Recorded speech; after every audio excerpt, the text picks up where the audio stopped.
अस्सलामु अलैकुम वरहमतुल्लाह वबरकातहू। आप सल्लल्लाहु ताला अलैहि वसल्लम पर लाखों सलाम। नबी करीम सल्लल्लाहु अलैहि वसल्लम के मुबारक आदत। मुख्तलिफ रिवायात के मुताबिक रसूल खुदा सल्लल्लाहु अलैहि वसल्लम बदन और लिबास के सफाई के बेहद ख्याल रखत रहनी।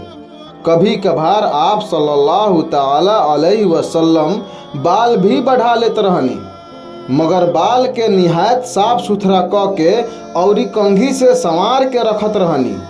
आप सल्लल्लाहु ताला अलैहि वसल्लम तेज तेज चलत रहनी, यहाँ तक कि उनकर सहाबा कराम रिजवानुल्लाहु अजमाइन के आप सल्लल्लाहु ताला अलैहि वसल्लम के साथ कदम मिलावे में दिक्कत होत रहे, मगर आप सल्लल्लाहु अलैहि वसल्लम निहायत ही आहिस्ता आहिस्ता गुफ्तगू करत रहनी।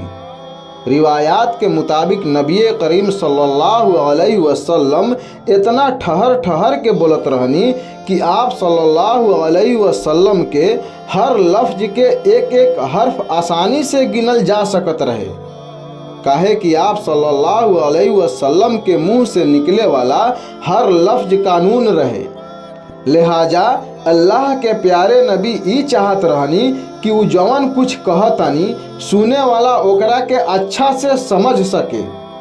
या रसूलुल्लाह सल्लल्लाहु अलैहि वसल्लम, आप हम सब पे नजर करम फरमाइए।